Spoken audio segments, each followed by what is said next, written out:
여러분 에스라서를 이제 쭉 보니까 아마 성경 통독이나 공부하셨던 분들은 에스라서가 어떤 책인지 감은 좀 잡고 계셨을 텐데요. 지금 계속되는 강의 설교를 통하여 에스라서를 읽으면서 느헤미야서하고 좀 비슷한 느낌이 있구나라는 생각을 하시는 분도 계실 겁니다. 왜냐하면 에스라와 느헤미야가 같은 시대에 쓰여져 있기 때문에 겹치고 비슷한 부분들이 많이 있습니다. 우리 지난 시간까지 설교 말씀들을 기억해 보면 에스라 이때 그 성전 재건 공사하는 게 중단이 되었던 적이 있었습니다. 첫 번째는 원래 살고 있던 원주민들 이웃 나라의 공격을 통하여서 성전 재건이 멈춰졌던 적이 있고, 이제 지난주에 살펴보았던 또 두 번째는 파견된 이제 총독들 고위 공직자들이 방해를 하기 시작해서 중단이 되었습니다.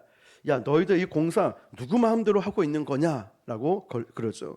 그때 유다 백성들은 아닙니다. 고레스 왕 때에 우리가 포로로 1차로 돌아오면서 고레스 왕의 명령을 받아서 우리가 이곳에서 이 장소에서 하나님의 전을 성전을 진행하고 있습니다 라고 말을 했는데, 그럼에도 불구하고 이 총독들은 내가 너희들 말을 어떻게 믿어 이러면서 공사가 또 중단이 되어 버립니다.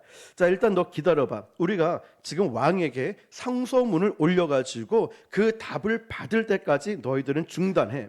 만약에 그 상소문에 대한 답이 왔을 때 그때 다시 시작을 하든 아니면 멈추든 그때 결정하자 이러면서 공사가 중단이 되어버렸어요. 그런데 상소문을 올렸을 때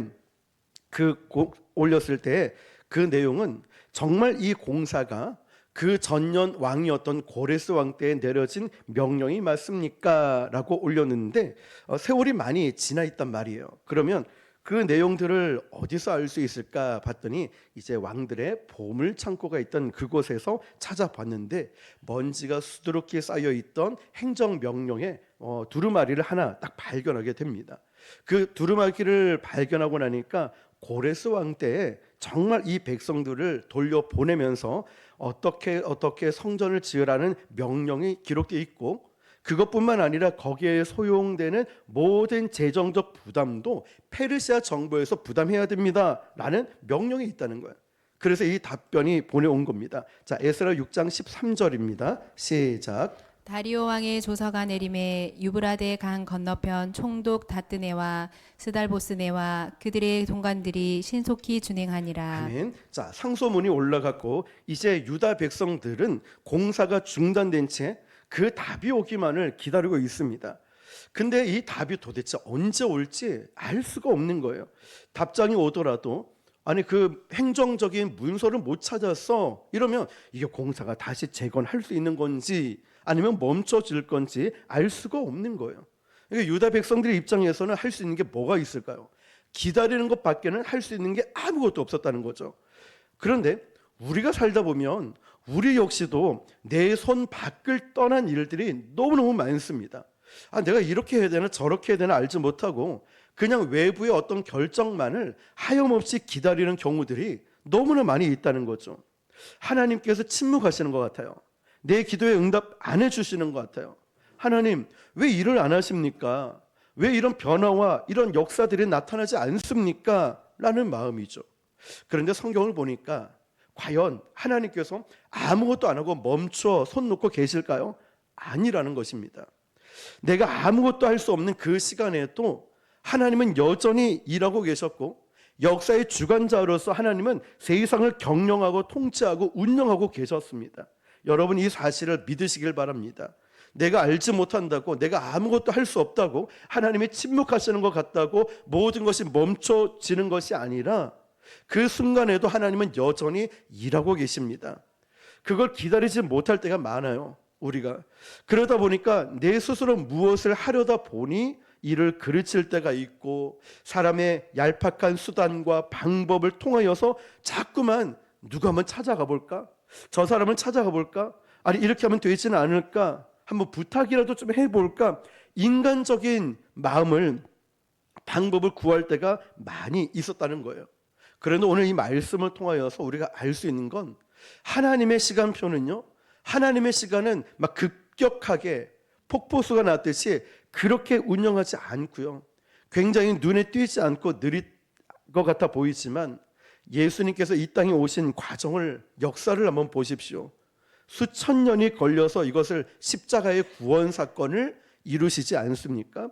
하물며 저와 여러분의 인생의 시간표를 급격하게 몰아가시는 것이 아니지만 때로는 우리가 그것 때문에 조급함을 가질 수가 있습니다. 그러나 하나님은 하나님의 때에 하나님의 방법으로 가장 선한 길로 인도하심을 믿습니다. 우리는 수천 년 이후에 정리된 성경책을 보면서 이 역사를 알 수 있지만 이해도 되고, 하나님은 이렇게 운영하고 계시구나, 하나님은 이렇게 일을 하고 계시구나, 이 백성들은 몰라도 하나님은 저렇게 일을 하고 계시는구나, 이게 성경에 보면 눈에 들어옵니다. 그렇지만 이 수천 년의 그 역사 속에서 겪어야 하고 있는 이스라엘 백성들은 하나님의 경륜을, 하나님의 일하심을 깨달을 수 있었을까요? 아니라는 거예요. 못 깨달았습니다. 그러니까 범죄하고, 그러니까 우상 숭배하겠죠.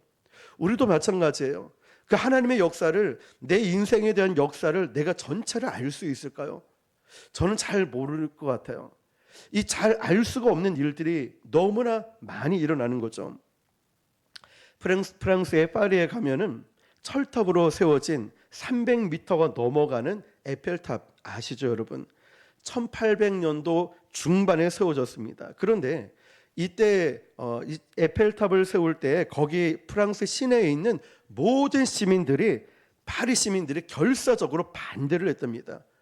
그 철탑이 올라가는 거 보기 싫어서 이민 간 사람도 있고요. 심지어 이 파리에 집을 건축할 때 에펠탑이 보이는 곳을 아예 벽으로 막아놓고 창문을 내지 않았다고 합니다. 그 정도로 파리 시민들이 에펠탑을 세우는데 결사적인 반대를 했습니다. 그 중에서도 제일 격렬하게 반대했던 사람 중 한 사람이 누구냐면 프랑스의 유명한 작가였던 모파상이라는 작가였어요. 이 모파상도 굉장히 격렬하게, 아니 지금 이렇게 멋진 구조물 가운데 이런 철근 구조에 이런 300m가 넘는 철탑을 세운다니, 이러면서 격렬하게 반대를 했다는 거예요. 그런데 이 모파상이, 소설가가 어느 날부턴가 에펠탑을 완공하고 나서 2층에 레스토랑이 있었는데 거기에 자주 모파상이 나타났다는 거예요. 그리고 거기서 하는 장면들이 사람들 눈에 띄기 시작합니다. 아니, 저 모파상이 분명히 에펠탑을 세울 때 가장 격렬하게 반대했던 사람인데 왜 여기 자꾸 나타나지? 마음이 변했나? 아니 왜 여기서 식사를 하지? 사람들이 궁금해가지고 모파상에게 가서 물어봤답니다. 아니 당신은 에펠탑이 세워질 때 가장 심하게 반대했던 사람 아닙니까? 그런데 왜 자꾸 여기에 나타나서 식사를 하는 겁니까? 그랬더니 모파상이 이런 말을 합니다. 프랑스 파리에서 에펠탑을 안 볼 수 있는 곳, 유일한 장소가 여기밖에 없다는 거예요. 자, 여러분, 역설적으로 보면은 안에 있으면은 전체를 볼 수 없다는 말이죠. 그러니까 우리 교회도요, 나도, 여러분도 내 안에 머물러 있으면 하나님의 구원의 계획과 하나님의 전체적인 그림을 못 볼 수가 있는 거예요. 내 교회만 하다 보면은 우리 교회가 과연 어떤 교회이고 잘하고 있는지, 건강한 교회인지를 알 수가 없어요. 내 자신도 마찬가지고 목사인 저도 마찬가지예요. 그런데 우리가 오늘도 전도하러 쭉 도시적으로 돌았지 않습니까? 사람들이 교회를 칭찬하고 교회 위치를 알고 현수막 봤다고, 그 교회 예배 시간은 이렇구나, 그러면서 교회에 대한 칭찬하고 교회 얘기를 할 때마다 참 마음이 행복한 거예요. 사람들은 우리 교회를 이렇게 인식을 하고 있구나 라는 마음이죠. 우리의 신앙 역시도요, 우리가 내 안에만 머물러서 내 것만, 그리고 나를 위해서만 기도하는 것이 아니라 이제 주변 이웃들, 부산을 위해서, 또 교회를 위해서, 나라와 민족을 위해서 기도할 때, 자, 이스라엘 백성들은요, 하나님의 이 역사 가운데 그가 고난을 부딪혔을 때 이것을 이해하지 못했다는 거예요. 하나님 왜 공사가 중단됩니까? 하나님 왜 나에게 고난을 주십니까? 이해를 못한 거예요. 우리도 그럴 때가 있다는 것이죠. 매일매일 새롭게 부딪히는 이 고난들을 통하여서 그들은 지쳐가고 있고 힘에 겨워 있었습니다. 그러다가 오늘 이 본문 속에서 아주 장엄한 하나님의 시간표 속에서 하나님의 역사, 하나님께서 운영하시는 것을 이 사건을 통하여 이 백성들이 깨닫기 시작합니다. 자, 그렇다면 오늘 이 에스라 7장에 나온 이 사건, 이걸 통하여서 하나님은 이 백성들에게 또 우리에게 무엇을 알려주고 살지 한번 알아볼까요? 공사가 다시 재개가 되었는데요. 에스라 6장 14, 15절입니다. 시작. 유다 사람의 장로들이 선지자 학계와 이도의 손자 스가랴의 겉면을 따랐으므로 선전 건축하는 일이 형통한지라. 이스라엘의 하나님의 명령과 바사왕 고레스와 다리오와 아닥사스다의 조서를 따라 성전을 건축하며 일을 끝내되 다리오 왕 제6년 아달월 3일에 성전 일을 끝내니라. 아멘. 자, 이렇게 해서 이스라엘 백성들은요, 자, 상소문에 대한 올린 거에 대한 답을 듣고 깜짝 놀랄 만한 희소식의 성전 공사가 급속하게 신속하게 진행되었고 완공이 되었습니다. 자, 이제 건물 형태는 갖춰져 있습니다. 그러면 성전은 무엇을 하는 곳입니까? 하나님을 예배하는 곳이죠. 자, 예배와 제사와 절기마다 지켜지는 공간이 됩니다. 자, 에스라 6장 19절입니다. 절기를 지키죠. 시작. 사로잡혔던 자의 자손이 첫째 달 14일에 유월절을 지키되 22절을 보니까요, 즐거움으로 이래 동안 무교절을 지켰으니 이는 여호와께서 그들을 즐겁게 하시고 또 아수르 왕의 마음을 그들에게로 돌려 이스라엘의 하나님이신 하나님의 성전 건축하는 손을 힘있게 하도록 하셨음이더라. 아멘. 자, 여러분, 이 백성들이 성전이 완공되고 나서 즐거운 마음으로 제사를 드리고 각종 절기를 지키는데 얼마나 기쁜 마음으로 드린지 모릅니다.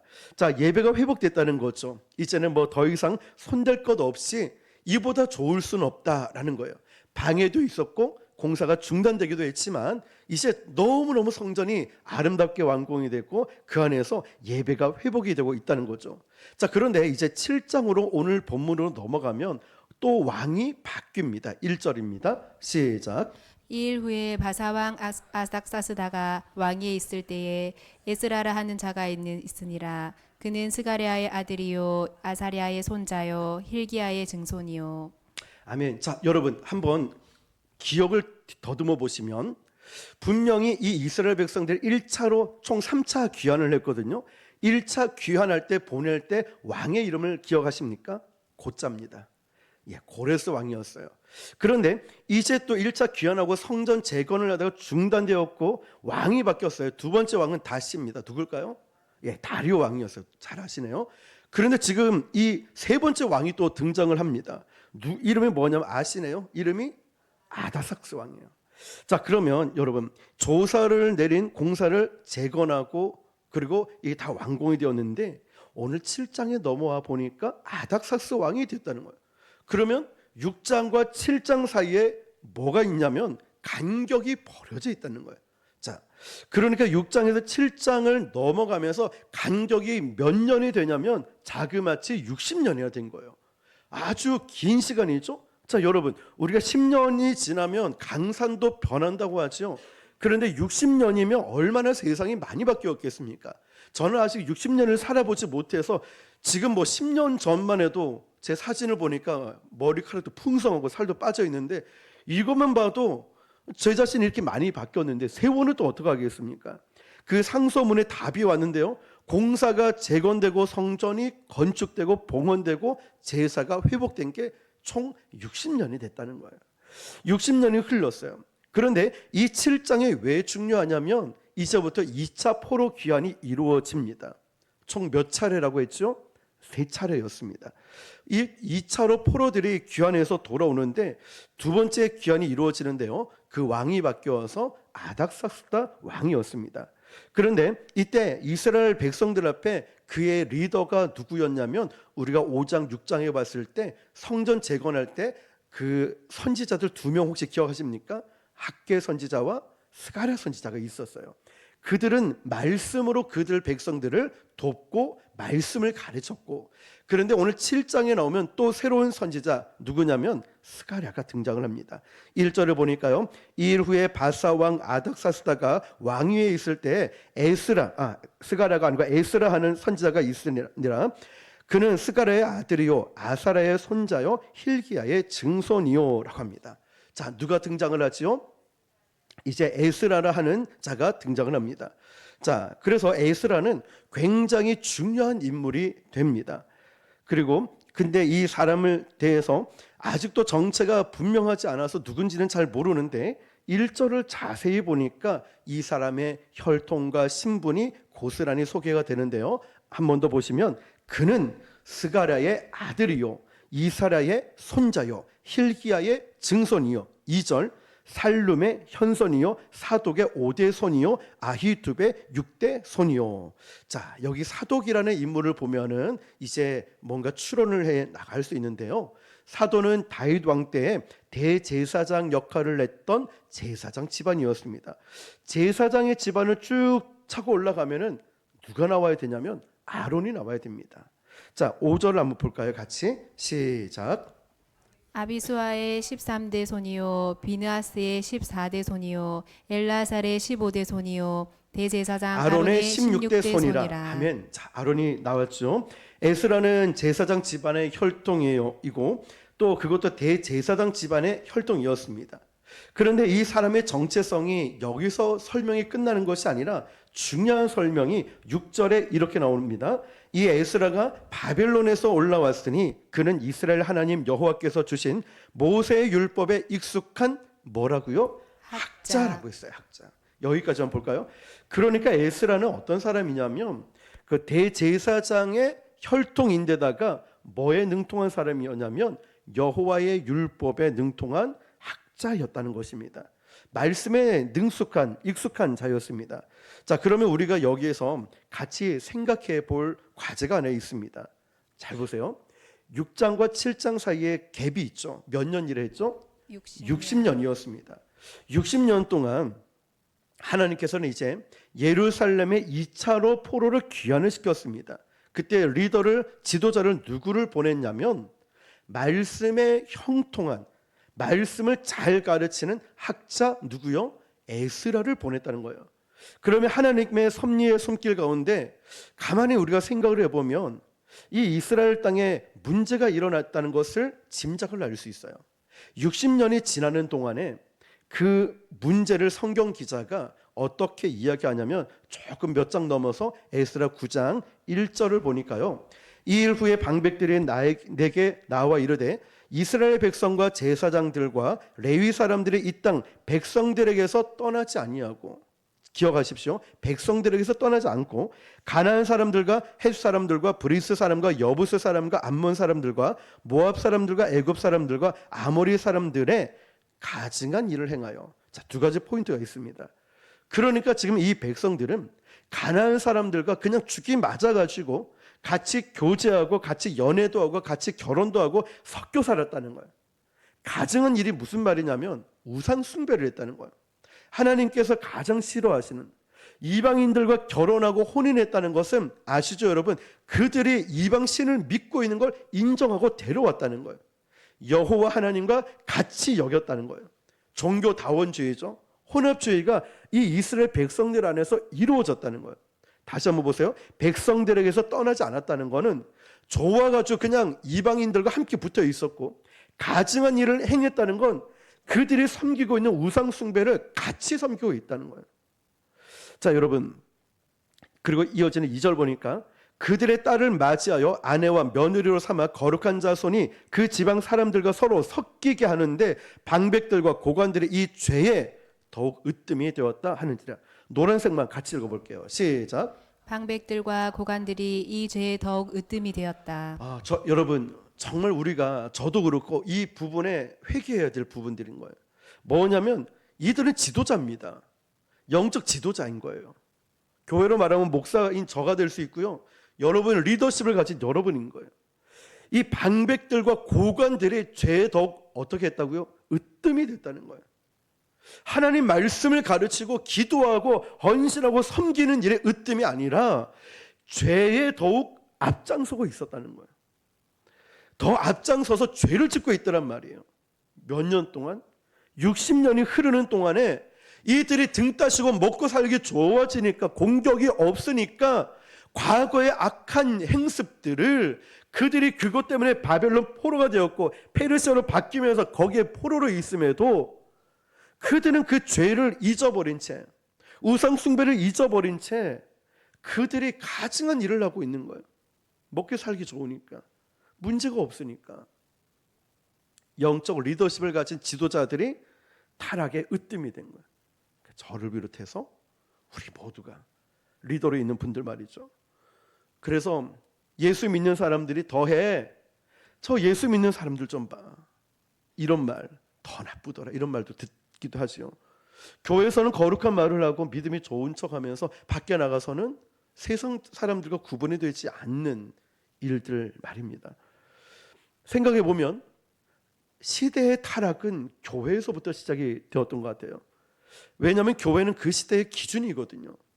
교회가 영적으로 건강해야 나라가 건강할 수 있는 거고, 교회가 건강해야 이 지역도 건강하고 가정도 건강할 수 있는데, 교회가 성도들이 병이 들면 이 시대가 어떻게 되겠습니까? 그래서 강단의 타락이 교회의 타락으로 확대가 되고, 교회의 타락은 그 시대의 타락을 가져오는 것이죠. 그래서 하나님은 60여 년 만에 이 예루살렘의 문제를 아시고 누구를 보냈다고 했죠? 아까 에스라, 말씀에 능통한 그 시대에 정말 하나님 마음을 시원케 할 에스라가 올라가서 그들을 가르치는 거예요. 말씀으로 돌아오라고. 너희들 말씀으로 다시 돌아와야 된다고. 너희 감정이나 기준, 너희들 그런 세상적인 것이 아니라 너희들이 지금 돌아가야 할 것은 말씀으로 돌아가야 돼. 그래서 에스라를 보내서 세 가지를 결심하게 됩니다. 오늘 본문이죠. 10절 같이 읽어볼게요. 시작. 에스라가 여호와의 율법을 연구하고 연구하여 준행하며 율례와 규례를 이스라엘에게 가르치기로 결심하였더라. 에스라의 세 가지 결심이 나오죠. 자, 여러분, 오늘 이 말씀을 들으면서 내 자신에게 적용을 해봤으면 좋겠어요. 하나님, 제가 결심을 합니다. 어떤 결심요? 나의 믿음을 지키기 위해서, 나의 신앙을 지키기 위해서 떨어졌던 나의 신앙, 식어졌던 열정, 그 사랑, 그 기도, 하나님, 제가 이것을 회복하기 위해서 제가 결심합니다. 여러분, 그냥 하는 것이 아니라 에스라는 세 가지를 결심을 했지 않습니까? 말씀을 연구한 사람, 그 사람이 먼저 말씀을 지켜야 되거든요. 준행이라는 말은요, 다른 사람을 가르친다는 거예요. 세 가지 이렇게 결심하는데 첫 번째 뭐라고 되어 있죠? 여호와의 율법을 연구하겠다는 거예요. 두 번째는 준행하겠다는 거, 지키겠다는 거예요. 율례와 규례를 이스라엘에게 어떻게 한다고요? 가르치기로 뭐 했습니까? 결심했다는 거예요. 자, 여러분, 저는 이 말씀을 보면서 마음이 뜨거워지는 건 첫 번째로는 내 자신에 대한 결심이 필요하다는 걸 생각했습니다. 여러분들이 난 죽어도 새벽 기도를 지킬 거야. 나는 죽어도 말씀 묵상을 할 거야. 나는 죽어도 예배는 목숨을 걸 거야. 내가 맡긴 하나님이 주신 이 사명들 나는 어떻게든 지킬 거야 라는 결심. 아침에 일어나면 성경을 먼저 볼 거야. 자기 전에 기도할 거야. 여러분, 우리에게 이런 결심들이 좀 필요하지 않을까? 여러분 스스로에게 한번 다짐해 보시고, 그리고 또 한 가지는 저는 우리 교회에 대한 결심을 생각해 보았습니다. 마침 말씀을 가르치려고 했는데 우리 셀에서 먼저 요청을 해왔고, 교회에 목회 계획에 있던 건데 진행하면 되겠네. 자연스럽게 하나님이 그렇게 이끌어 가시더라고요. 그러면 저는 말씀을 연구하고 준행하고 가르치는 역할들, 결심만 서고 마음만 먹으면 어떤 방법으로든 우리는 할 수 있지만, 마음이 없으면 핑계를 찾게 되고, 마음이 있으면은 이것을 해결할 방법을 찾게 되죠. 저는 우리 교회가 이제 세워져 나가는 교회이지만 정말 훌륭한 선교사님도 나오고 교수님들도 나오고 이 시대에 정말 이끌 수 있는 그런 리더자들이 많이 나오길 바랍니다. 좋은 신학자도 나오고요, 좋은 목회자도 나오고. 정말 중요한 거 아시죠? 건물 몇 채 세우고 몇 개 짓느냐보다 제대로 된 주의 종 신학자 한 명 키워내는 것이 얼마나 중요한지 모릅니다. 강단의 타락을 방지하기 위해서 여러분들이 목회자를 위해서도 기도해 줘야 되겠죠. 물론 지금도 우리 기도 많이 하고 계신 거 압니다. 그러니까 기도가 많이 필요한 종이기 때문에. 그리고 우리 교회에서도 헌신자가 많이 일어나야 되지 않을까요? 준비된 에스라처럼 말이에요. 에스라를 보면서 부러웠습니다. 하나님, 그 백성들을, 이스라엘 백성들에게 가장 필요한 것이 무엇인지를 알고 에스라를 딱 뽑아서 보냈듯이, 하나님, 부족한 종이지만 저를 보내시고 우리 성도들을 필요한 곳에 적재적소에 다 보내셔서 누가 나를 위해 갈구할 때 우리 성도들을 사용하여 주십시오. 이 어두워져가는, 소망이 없어져가는, 나라가 너무 힘들다 말할 때 걱정하지 마. 부곡 순복음 교회가 있잖아. 걱정하지 마세요. 우리가 기도하고 있습니다. 라고 말할 수 있는 교회, 담대하게 말할 수 있는 교회, 사람들이 칭찬할 뿐만 아니라 그 칭찬하는 이 모든 것 통하여 주님을 전할 수 있는 복의 통로가 될 수 있다면 얼마나 감사한 일이겠습니까? 세상 사람들이 교회에 대한 또 여러 가지 안 좋은 이야기들을 할 때 우리 교회는 다르다고 칭찬해주는 그 말을 들을 때 얼마나 하나님께 감사한지 모릅니다. 자, 여러분, 우리에게 필요한 이 결심, 그리고 또 한 가지 우리 교회에 대한 결심, 그리고 한 가지는 하나님, 이 시대에 저희들이, 우리 교회가 에스라처럼 쓰임받는 모두가 되게 해 주십시오.